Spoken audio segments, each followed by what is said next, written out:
All right, guys, hear me out, hear me out, hear me out. What if I gave you Deadshot in Destiny? Well, today's your lucky day because we have a build around this very concept. Welcome to the Titan Deadshot build. Now, are we marksmen? Are we hunters? No, but aesthetically, yeah, I think we got a little bit of that Deadshot look. I did my best to make myself look like Deadshot, as well as a very cool Destiny Titan. I hope I nailed it, but I'll let you guys comment down below and give your thoughts on the drip. But today we have a fun build centered around Solar, which utilizes some of the great artifact perks as well as Polaris Lance. Actually, this build almost got spoiled. Yeah, comment here.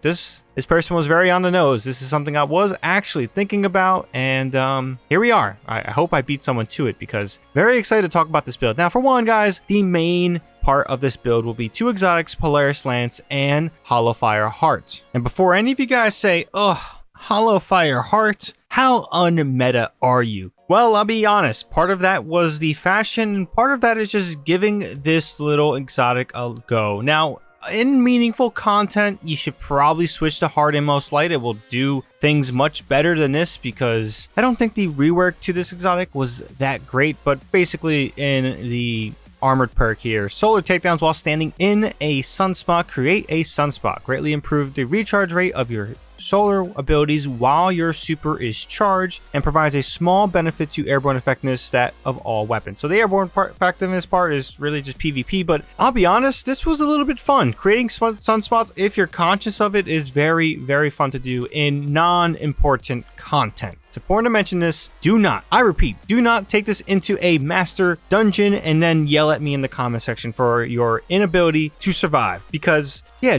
generating sunspots in that type of content is not fun and not really ideal. As well as even in Nightfall, guys, the Polaris Lance does not have an intrinsic champion trait. The only way to get some sort of champion benefit is if you go Radiant, which you can do, but there are certain checks and balances you must hit in order to do that, and I believe it's only for like the timer that you are granted. But with all that being said, this build is pretty damn fun, and if you're playing a lot of the rotating activities and playlists, you guys can spice things up, throw this build on, and have a great time. Now, with all that being said, let's jump into the game, showcase all the builds, the mods I am running, so we get a good understanding of what's going on here. All right, here we are, and look at the Deadshot drip. Honestly, I'm a little proud of this one. It was something. It was something. Now, for one, let's jump into the subclass. Let's get this over with. The aspects we're using is Solar Victus and Roaring Flames. Final blows with solar abilities or ignitions increase the damage of your solar abilities, and this stacks up to 3 times. We're going to be benefiting a little bit of ignitions and scorching, and obviously we have the Bonk Hammer, so that'll be great for Roaring Flames. And then on top of that, we have Soul Invictus, solar ability, Final blows, Hammer of Soul impacts, and defeating scorched targets generate sunspots. So you'll be generating tons of sunspots here,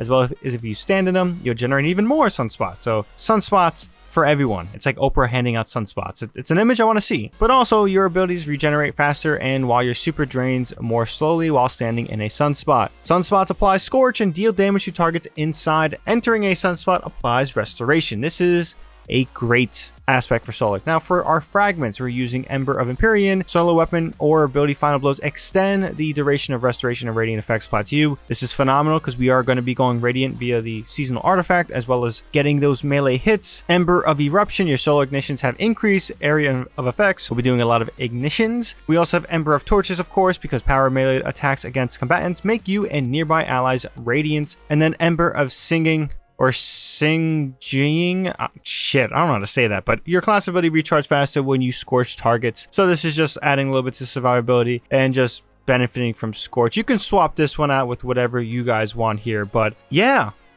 that's pretty much it. Oh, we're also using Healing Grenade just to, you know, get up on the survivability of this. God forbid you are struggling, but yeah, that's pretty much the subclass.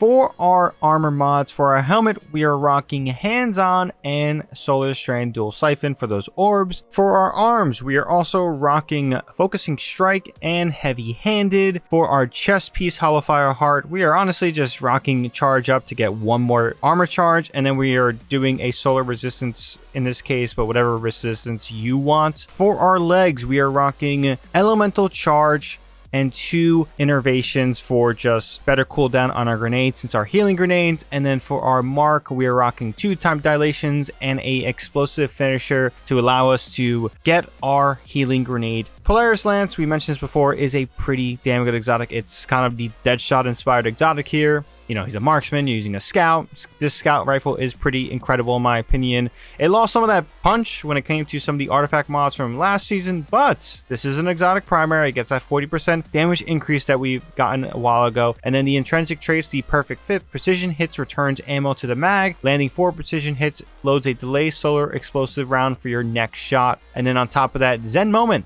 on an exotic is always incredible. But yeah, this is pretty much... Oh, and the catalyst precision hits creates an elemental explosion damage, and that's matching solar. So yeah, that is a pretty damn good setup there. But yeah, this is the Deadshot inspired setup, and hope you guys enjoy. Let's jump out and give you guys my closing thoughts. All right, so I must reiterate, this build is on the fun factor. Do not take this in Grandmasters or Master Nightfalls and then yell at me. Please, don't do it. I was looking for something on the funner side of things, having a lot of fun playing different aspects of this game when it comes to just spicing up the builds, getting a little bit crazy with the artifact, seasonal artifact. I also forgot to mention this. Here on screen is what I am currently using. Torch, which is an important artifact perk. While Radiant, deal increased weapon damage to combatants affected by strand and stasis debuffs. So yeah, if your teammates or, you know, you have synergy and you're using strand and stasis debuffs, this is pretty damn good. Specifically, strand is very easy to debuff. We're also using kindling trigger for Radiant causes solar weapons to apply scorch to unscorched combatants. And then on top of that, Flint Striker, rapid solar weapon precision hits, and rapid solar weapon final blows grant Radiant. So you're going to be Radiant a lot easily. Like, it's super easy to become Radiant. I forgot to mention that in the game build, but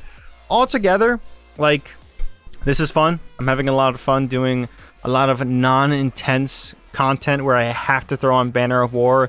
Use that for survivability sakes because, guys, like, damage resistance is king in that end game content. But yeah, leave your thoughts down below on this build. If you guys are having fun with it, do you enjoy the Deadshot inspired build? Do you guys enjoy builds inspired around other characters and other mediums? Like, maybe I make like a Dark Souls build. I don't know. I'm just throwing stuff out there. There's a lot of content to be made in a 7-month period, so I'm just trying to space this out, figure out some fun stuff for you guys when it comes to content. But I hope you guys enjoyed this video. Please leave your thoughts down below. I want to have a conversation about this build and the drip. Most importantly, the drip is the true endgame in Destiny. That is a fact. No one questioned that. But if you guys did enjoy the video, definitely be sure to drop this video a like. Helps out the video a ton. If you guys are also new here and want more content from me, definitely be sure to hit that subscribe button and that bell to be notified when I drop more Destiny 2 content, Rainbow Six Siege content, or Call of Duty content, whatever I'm really feeling or planned out for the day. So one important fact I didn't mention, dim link in the pinned comment down below, but you guys probably already saw that if you guys made it to this point of the video. But that's pretty much all I have for this one. I hope you guys have a good one. ShadowNinja here,